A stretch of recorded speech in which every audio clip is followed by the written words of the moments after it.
आसपास के लोग देखते ही देखते बड़ी तादाद में मछलियां उठाकर ले गए। सड़क पर पड़ी मछलियां तड़प रही थी और पूरा मंजर ऐसा था जैसे सामने कोई तालाब हो। लोग भी इस तरह मछलियों को पकड़ने में जुटे थे जैसे तालाब से मछली पकड़ रहे हो। जिंदा मछलियां हाथ से फिसली जा रही थी, इसीलिए उनको पकड़ना आसान नहीं था, लेकिन लोगों ने इसका भी तोड़ ढूंढ लिया। समझदार लोग थैला लेकर आए और मछलियां भरकर साथ ले गए। कुछ ने पैंट की जेब में मछलियां भर ली तो किसी ने रुमाल में बांध लिया। असल में मछलियों से भरा एक ट्रक स्पीड ब्रेकर पर संतुलन खो बैठा और पलट गया। नतीजा ये हुआ कि ट्रक में भरी मछलियां सड़क पर नजर आईं, लेकिन जल्दी ही वहां अफरा तफरी मच गई क्योंकि लोगों में मछलियों को लूटने की होड़ मच गई। हालांकि खबर मिलते ही आसपास के थानों की पुलिस मौके पर पहुंची। मछलियों को झोले में भरने में जुटे लोगों को भगाया गया और ट्रक को किनारे लगाकर मछलियों को हटाने का काम शुरू हुआ और इस तरह कई घंटे बाद सड़क पर गाड़ियों के लिए आना जाना मुमकिन हुआ। दिल्ली एनसीआर के लोग पिछले कुछ दिनों से राहत की सांस ले रहे थे, लेकिन मंगलवार की सुबह एक बार फिर से उन्हें सांस लेने में परेशानी महसूस हुई। दिल्ली, नोएडा, गाजियाबाद और गुड़गांव समेत एनसीआर के पूरे इलाके में एक बार फिर स्मॉग की चादर छाई हुई है।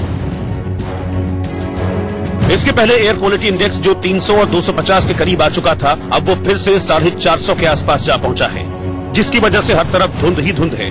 मौसम में हल्की ठंडक बढ़ने और हवा में तेजी न होने के चलते इस समस्या से फिलहाल निजात मिलना मुश्किल लग रहा है, क्योंकि दिल्ली में धुंध की वजह से न तो इंडिया गेट दिखा और न ही राष्ट्रपति भवन। मेरे पीछे यहाँ पे आपको राष्ट्रपति भवन भी दिखा दूं, जिसका हाल आप यहाँ से देख सकते हैं कि विजिबिलिटी कितनी खराब है। जो एयर क्वालिटी इंडेक्स है वो 300 के पार जा चुका है और इसका कारण आप जो मौसम विभाग कह रहा है कि ठंड पड़ने की वजह से जो हवा का जो दबाव है वो ज्यादा हो गया है, जिससे ये पॉल्यूशन लेवल बढ़ता ही जा रहा है। तो फिलहाल air quality index overall Delhi में आप देख सकते हैं 376 है, जो PM 2.5 376 जो कि वेरी पुअर कैटेगरी में आता है। सफर यानी system of air quality and weather forecasting and research के मुताबिक दिल्ली में एयर क्वालिटी इंडेक्स से आया प्रदूषण का आंकड़ा बेहद खतरनाक है। आमतौर पर सबसे ज्यादा प्रदूषित रहने वाले आनंद विहार में एक बार फिर से एयर क्वालिटी इंडेक्स 441 तक पहुंच गया, जो दिल्ली में सबसे ज्यादा है। शायद बस अड्डा होने और दूसरे राज्यों की बसों के आने जाने से यहाँ समस्या ज्यादा है। हम प्रतिदिन सुबह मॉर्निंग वॉक में निकलते हैं, लेकिन आज मुझे लगता है कि दिल्ली का प्रदूषण काफी ज्यादा है और हम डेली वॉकिंग की बजाय कुछ हम दौड़ते थे, लेकिन दौड़ने में इतना तकलीफ हो रहा है कि सांस लेने में काफी कठिनाई हो रही है, इसलिए हम पैदल जो है वॉकिंग कर रहे हैं और मुझे लगता है कि अन्य दिनों की अपेक्षा आज प्रदूषण कुछ ज्यादा बढ़ गया। वहीं गाजियाबाद पॉल्यूशन के मामले में फिर से अव्वल है। यहाँ इंदिरापुरम में एयर क्वालिटी इंडेक्स 441 दर्ज किया गया है, जो बेहद खतरनाक है। यही नहीं, शहर के वसुंधरा में इसका लेवल 455 के करीब पाया गया। मैं गाजियाबाद में मौजूद हूं और प्रदूषण का स्तर तमाम कोशिशों के बावजूद भी कम होने का नाम नहीं ले रहा है। गाजियाबाद में हम आपको ये सामने की बिल्डिंग दिखाने की कोशिश करते हैं, जो प्रताप विहार के फ्लाईओवर से हम दिखाने की कोशिश कर रहे हैं, लेकिन बहुत क्लियर ये नजर नहीं आ रही है। काफी ज्यादा धुंधलापन है और ये जो छाया हुआ है ये वही स्मॉग है जो दिवाली के बाद से लगातार फिजाओं को जहरीला कर रहा है। इस खतरनाक जहरीले धुंध का सबसे ज्यादा असर बच्चों और बुजुर्गों पर हो रहा है। आंखों में जलन और सिर दर्द के साथ ही लोगों को सांस लेने में तकलीफ हो रही है। कहा जा रहा है कि प्रदूषण के हालात दिल्ली में अगले 3 से 4 दिन और बिगड़ने का अनुमान है। और इस वक्त महाराष्ट्र की सियासत से एक बड़ी खबर सामने आ रही है। देवेंद्र फडणवीस ने स्थिर सरकार बनने की उम्मीद जाहिर की है। उन्होंने महाराष्ट्र बीजेपी ने ट्वीट कर इस बात की उम्मीद जाहिर की है कि महाराष्ट्र में जल्द ही एक स्थिर सरकार बनेगी। आपको बता दें कि ये ट्वीट करके इस बात की उम्मीद जाहिर की है कि महाराष्ट्र को बहुत जल्द एक स्थिर सरकार मिलेगी। साथ ही आपको यह भी बता दें कि देवेंद्र फडणवीस ने यह भी कहा है कि राष्ट्रपति शासन लगना प्रदेश के लिए दुर्भाग्यपूर्ण है। बड़ी खबर इस वक्त की आपको बता रहे हैं। सबसे पहले बीजेपी ही कोशिश में थी, लेकिन बीजेपी जब सरकार नहीं बनाई तो उसके बाद से हम लगातार देख रहे हैं कि महाराष्ट्र का राजनीतिक घटनाक्रम जो है वो बड़े एक सियासी ड्रामे की तरह बदल रहा है। अब से कुछ देर पहले प्रेस कॉन्फ्रेंस की गई है, उद्धव ठाकरे की तरफ से प्रेस कॉन्फ्रेंस की गई, उससे चंद मिनट पहले एनसीपी और कांग्रेस ने भी प्रेस कॉन्फ्रेंस की थी, लेकिन अभी तक सरकार किसकी बनेगी उसका कोई स्वरूप साफ होता हुआ नजर नहीं आ रहा है। लेकिन इस बीच देवेंद्र फडणवीस ने कहा है कि महाराष्ट्र में जल्द स्थिर सरकार बनेगी। इस बात की उम्मीद उन्होंने जाहिर की है और साथ ही देवेंद्र फडणवीस का यह भी कहना है कि दुर्भाग्यपूर्ण है महाराष्ट्र में राष्ट्रपति शासन लगना। जम्मू कश्मीर में सड़क हादसे में 16 लोगों की मौत हो गई। जम्मू कश्मीर के डोडा में एक टेम्पो के खाई में गिरने से 16 लोगों की मौके पर ही मौत हो गई, जबकि कई लोग घायल हो गए। उत्तर प्रदेश के रायबरेली के धरोहरा में गांधी बाल संरक्षण गृह में छात्रों ने महिला बाल कल्याण अधिकारी से बदसलूकी की और कुर्सी से हमला कर दिया।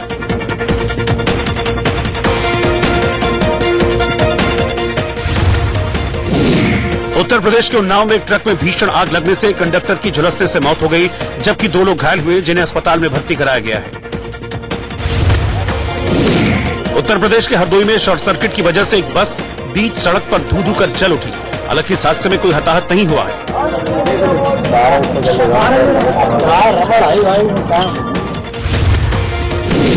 बिहार के नवादा में कार्तिक पूर्णिमा के मौके पर पवित्र स्नान करने के दौरान तालाब में डूब जाने से 2 बच्चों सहित 3 लोगों की मौत हो गई।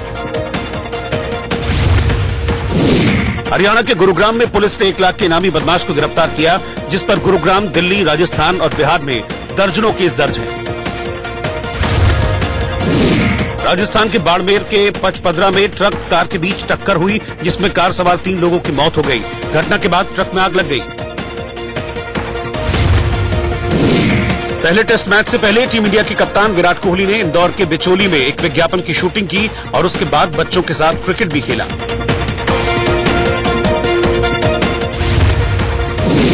गुरु नानक देव जी के 550वें प्रकाश पर्व पर पाकिस्तान के ननकाना साहिब में श्रद्धालुओं की भारी भीड़ उमड़ी। जम्मू कश्मीर के पहलगाम में हुई भारी बर्फबारी का सैलानियों ने जमकर लुत्फ उठाया और बर्फ पर जमकर मस्ती की। हाँ, उसी के कारण शूटिंग है। हेलो। मध्य प्रदेश में खरगोन जिले के महेश्वर में 3 दिवसीय निमाड़ उत्सव के पहले दिन असम, तेलंगाना और छत्तीसगढ़ के कलाकारों ने मोहक लोक नृत्य पेश कर लोगों का दिल जीत लिया।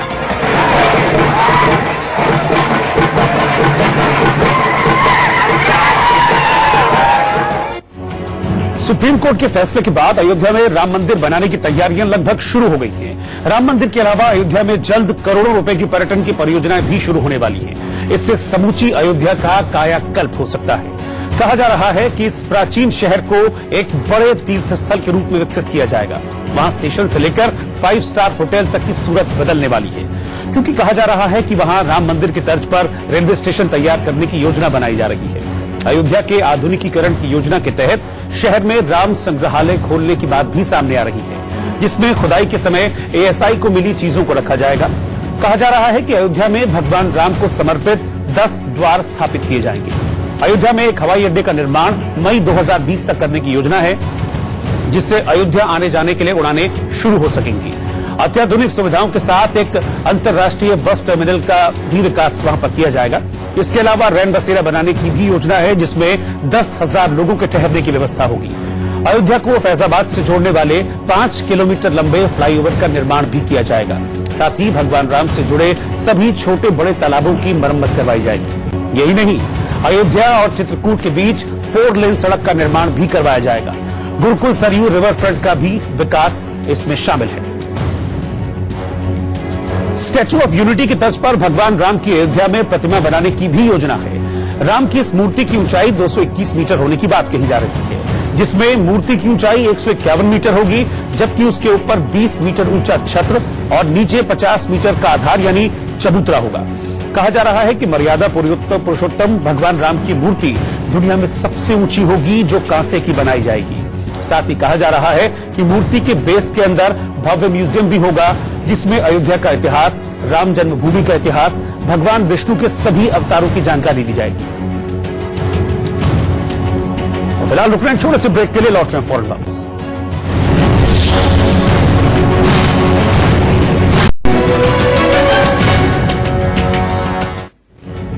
गुरुग्राम में एक महिला ताइक्वांडो खिलाड़ी की गोली मारकर हत्या किए जाने का मामला सामने आया है। वारदात की वजह शादी के प्रस्ताव को ठुकराना बताया जा रहा है, जिससे महिला खिलाड़ी ने नामंजूरी से कर दिया था। इसी बात से खफा होकर प्रेमी और ताइक्वांडो कोच ने महिला खिलाड़ी के माथे पर गोली मार दी, जिसके बाद पुलिस मौके पर पहुंची और शव को पोस्टमार्टम के लिए भिजवाया गया। जानकारी के मुताबिक कोच का ताइक्वांडो खिलाड़ी के घर आना जाना था। सोमवीर नाम का एक कोच चाहता था कि सरिता उसके साथ शादी कर ले।